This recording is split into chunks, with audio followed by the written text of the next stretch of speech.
ডাকে পাখি খোলো আখি, দেখো সোনালি আকাশ, বহে ভোরেরও বাতাস। আকাশ এই পরিষ্কার, এই মেঘ, এই বৃষ্টি, এই রোদ।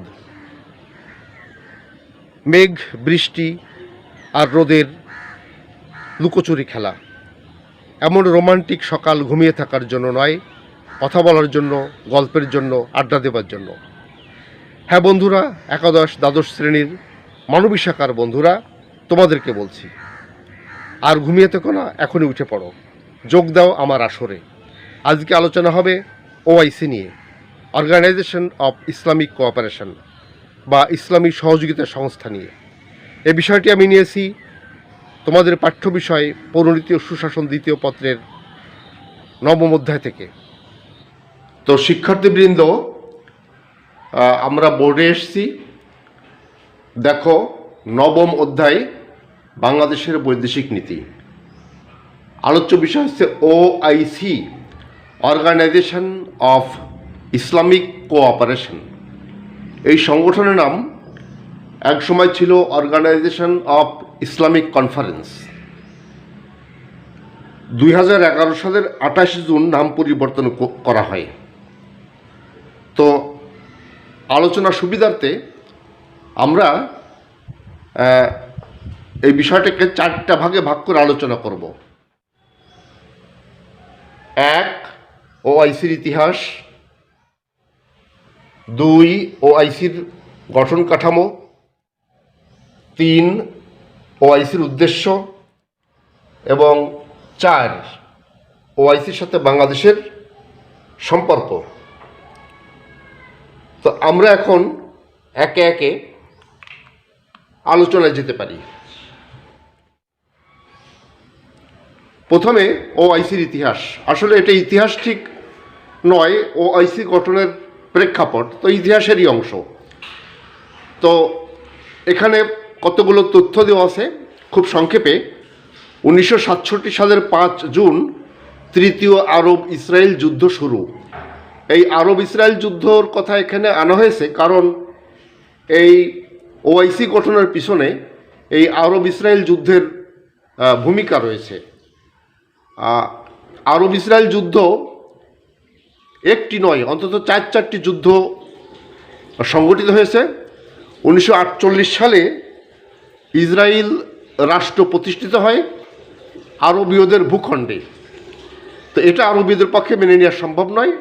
এ কারণে 48 সালেই একটি যুদ্ধ হয়, সেটা প্রায় 10 মাস আর টিকে ছিল। এরপর দ্বিতীয় যুদ্ধ হয় 1956 সালে, ওটা ছিল 11 দিন। আর তৃতীয় যুদ্ধ হয় এই 5 জুন।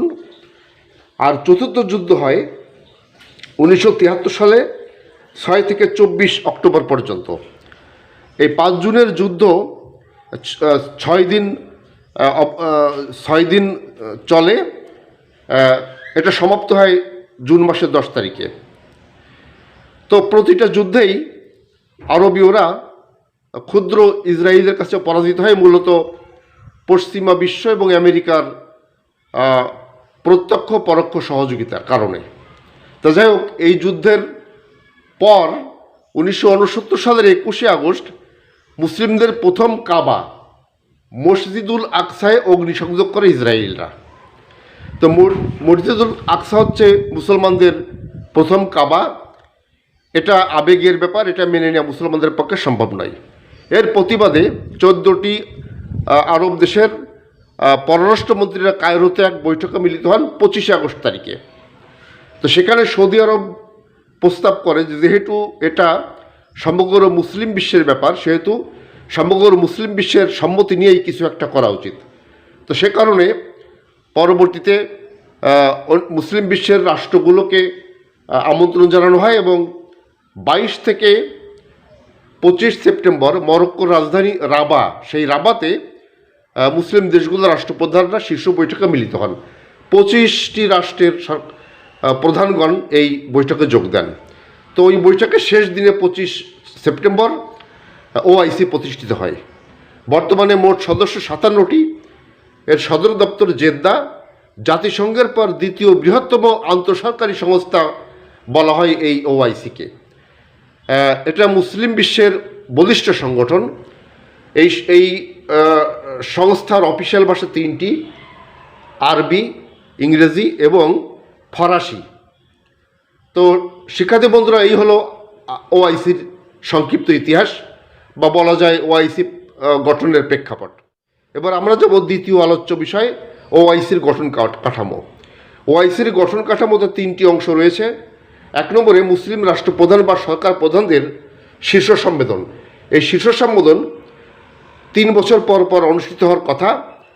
প্রয়োজন মনে করলে 3 বছরের আগেও তারা সম্মেলনে বসতে পারেন। এই শীর্ষ সম্মেলন ওআইসির সর্বোচ্চ দায়িত্বশীল প্রতিষ্ঠান। 2 নম্বরে মুসলিম দেশগুলোর পররাষ্ট্রমন্ত্রীদের সম্মেলন। এই সম্মেলন প্রতি বছরেই অনুষ্ঠিত হওয়ার কথা, অনুষ্ঠিত হয়। সম্মেলনের 2/3 সদস্যের সমর্থনে সিদ্ধান্ত গৃহীত হয়। আরেকটি হলো সাধারণ সচিবালয় ও পার্শ্ব সংগঠন সমূহ, অর্থাৎ ওআইসির একটি সচিবালয় রয়েছে। এটি ওআইসির প্রধান নির্বাহী সংস্থা। একজন মহাসচিব, 3 জন সহকারী মহাসচিব এবং প্রয়োজনীয় লোকবল নিয়ে এটি গঠিত। তো সম্মেলনের সিদ্ধান্ত বাস্তবায়ন, সম্মেলন বলতে এই যে শীর্ষ সম্মেলন, পররাষ্ট্রমন্ত্রীদের সম্মেলন, এই সম্মেলনগুলোর কথা বলা হয়েছে। এই সকল সম্মেলনের যে সিদ্ধান্ত সেগুলো বাস্তবায়ন এবং সম্মেলনের নিকট কাজের রিপোর্ট প্রদান করাই হলো সচিবালয়ের কাজ। এছাড়াও ওআইসির কতগুলো পার্শ্ব সংগঠন রয়েছে, সেগুলোর কার্যাবলীও দেখাশোনা করে এই সচিবালয়। তো শিক্ষার্থীবৃন্দ, এবার ওআইসির উদ্দেশ্য। 1 নম্বরে ইসলামী ঐক্য ও সংহতি বৃদ্ধি করা। 2 নম্বরে সামাজিক, সাংস্কৃতিক, অর্থনৈতিক, বৈজ্ঞানিক সহ নানা ক্ষেত্রে ওআইসির রাষ্ট্রগুলোর মধ্যে সহযোগিতা বৃদ্ধি। 3 নম্বরে সকল প্রকার বর্ণ বৈষম্য ও উপনিবেশবাদ বিলোপের চেষ্টা করা। 4 নম্বরে আন্তর্জাতিক শান্তি ও নিরাপত্তার প্রতি পূর্ণ সমর্থন ঘোষণা। 5 নম্বরে মুসলমানদের পবিত্র স্থানসমূহের নিরাপত্তা বিধান।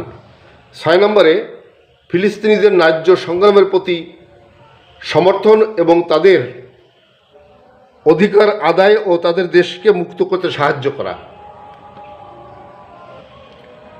7 নম্বর মুসলমানদের মান, মর্যাদা, নিরাপত্তা ও জাতীয় অধিকার সংরক্ষণ। 8 নম্বর সদস্য রাষ্ট্রসমূহের মধ্যে সহযোগিতা ও সমঝোতা বৃদ্ধি। এই হলো ওআইসির উদ্দেশ্য। এরপরে আসবো ওআইসির সাথে বাংলাদেশের সম্পর্ক। এই বিষয়টা চারটা ভাগে ভাগ করে আলোচনা করার চেষ্টা করেছি। প্রথমত স্বাধীনতার পূর্ববর্তী একটা সম্পর্ক। ওআইসি যখন প্রতিষ্ঠিত হয় 1969 সালে, তো তখন বাংলাদেশ স্বাধীন রাষ্ট্র নয়, এটি ছিল পাকিস্তানের একটি অংশ। পাকিস্তান তখন ওআইসি প্রতিষ্ঠায় বলিষ্ঠ ভূমিকা পালন করেছিল। তো সেই ভূমিকার প্রতি পূর্ব পাকিস্তান তথা আজকের বাংলাদেশের জনগণের ছিল পূর্ণ সমর্থন। এ কারণেই ওআইসির সঙ্গে বাংলাদেশের জনগণের সম্পর্ক বাংলাদেশ প্রতিষ্ঠার আগে থেকেই। 2 স্বাধীনতা যুদ্ধ চলাকালীন সম্পর্ক। স্বাধীনতা যুদ্ধে ওআইসির ভূমিকা ছিল অত্যন্ত দুঃখজনক। তারা পাকিস্তানের কূটকৌশলে বিভ্রান্ত হয়ে এবং বাংলাদেশের স্বাধীনতার পক্ষে ভারত ও রাশিয়ার সমর্থন দেওয়ার কারণে ওআইসিভুক্ত রাষ্ট্রগুলো স্বাধীনতা যুদ্ধে বাংলাদেশের বিরোধিতা করে। তো বন্ধুরা, এবার স্বাধীনতা পরবর্তী সম্পর্ক দেখা যাক কেমন। স্বাধীনতা যুদ্ধর অবসান ঘটে 17 ডিসেম্বর তারিখে, কিন্তু ওআইসিভুক্ত দেশগুলো বাংলাদেশকে স্বীকৃতি দানে বিরত থাকে।